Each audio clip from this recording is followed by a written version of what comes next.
और इससे पहले सिंगापुर को लेकर दिल्ली के सीएम अरविंद केजरीवाल के बयान पर विदेश मंत्रालय ने कड़ी आपत्ति जताई थी। विदेश मंत्री एस जयशंकर ने केजरीवाल के बयान पर प्रतिक्रिया देते हुए ट्वीट कर लिखा है। ट्वीट क्या किया गया है वो हम पढ़ के आपको बता देते हैं। ये ट्वीट आपके सामने आपकी टीवी स्क्रीन पर।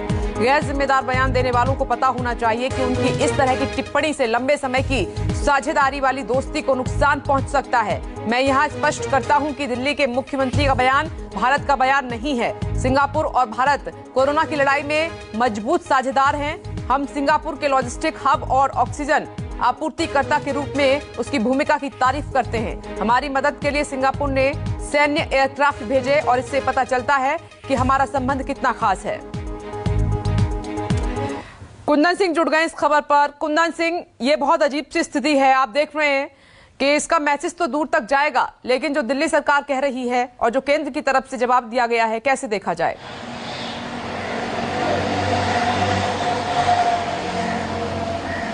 बिल्कुल राजनीति के तौर पे देखा जाए, क्योंकि आज से 15 दिन पहले जब देश में हालात खराब थे और केंद्र से राज्य सरकारों तक फेल थी, कहीं नजर नहीं आ रही थी, लोग मर रहे थे ऑक्सीजन से लेके, दवा से लेके, बेड से लेके और तमाम मोर्चों पर, तब इन राजनीतिक पार्टियों के पास कोई जवाब नहीं था। लेकिन जैसे ही थोड़ी राहत मिलती है, आप देखिए कि राजनीति कैसे शुरू हो जाती है। अगर दिल्ली के मुख्यमंत्री ने कहा भी तो जिस तरीके से ओपन मंचों पे विदेश मंत्री का कहना, आप इससे पहले भी आपने देखा होगा कि जब न्यूजीलैंड के एम्बेसी ने जब मदद मांगी थी, अफगानिस्तान के एम्बेसी ने मदद मांगी थी यूथ कांग्रेस के प्रेसिडेंट श्रीनिवास वी नारायण से, तो किस तरीके से प्रतिक्रियाएं आई थी।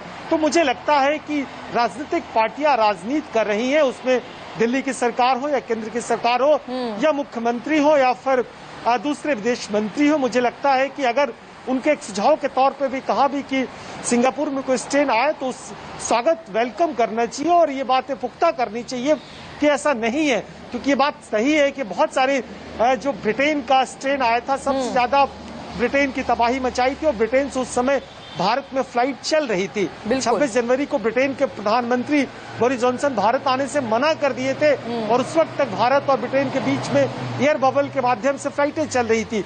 तो मुझे लगता था पॉलिटिकल पार्टियों को कम से कम इस समय राजनीति से ऊपर उठकर अप्रोच ये होना चाहिए कि कोरोना क्राइसिस से कैसे निपटे, एक दूसरे से कैसे मदद करें, एक दूसरे का कैसे सहारा बने, जिससे लोगों को मदद हो सके। क्योंकि देश में जो फेडरल स्ट्रक्चर का संगठन है, जब तक केंद्र की अप्रोच और राज्य का इम्प्लीमेंटेशन नहीं होगा, लोगों को राहत नहीं मिलेगी। सो कुल मिलाकर मुझे लगता है कि राजनीति करनी है। जो भी एक पॉइंट जहां पे मिलता है स्कोर करने की कोशिश होती है, उसमें विदेश मंत्री की बात कर लें या फिर दिल्ली के मुख्यमंत्री की बात करें, और फिर जिस तरीके से उनके सेकंड कमांड डिप्टी सीएम निकल के सामने आया, उन्होंने कहा है तो बहुत साफ है कि अपने तरीके से अपने लिए जहां भी स्पेस मिला आप उस पर अटैक कर दीजिए।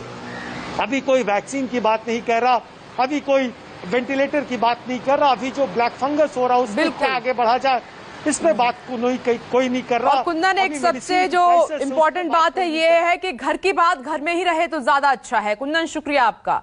और अब अगली खबर, भारत में कोरोना वायरस संक्रमण के केसों में गिरावट से जहां एक तरफ थोड़ी राहत महसूस की जा रही है, लेकिन रोजाना मौतों का आंकड़ा 4000 के करीब बना हुआ है, या मैं ये कहूं कि 4000 के पार पहुंचा है। लगातार तीसरे दिन कोरोना के नए मामलों का आंकड़ा 3 लाख से नीचे रहा है।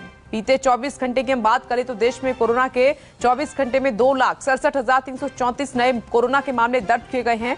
लेकिन कोरोना से एक दिन में सबसे ज्यादा मौतों का आंकड़ा जो आया है वो खौफनाक रिकॉर्ड भी है। देश भर में 24 घंटे में 4,529 कोरोना मरीजों की मौत हो गई है और वहीं देश में 24 घंटे में कोरोना से 3,89,851 लोग ठीक भी हुए हैं। लेकिन मौत का आंकड़ा जो बढ़ रहा है वो बहुत बड़ी चिंता की बात है कि हर एक जान कीमती है। मौत के आंकड़े में कमी आनी चाहिए, इस तरफ हमें कदम जल्दी से उठाने होंगे।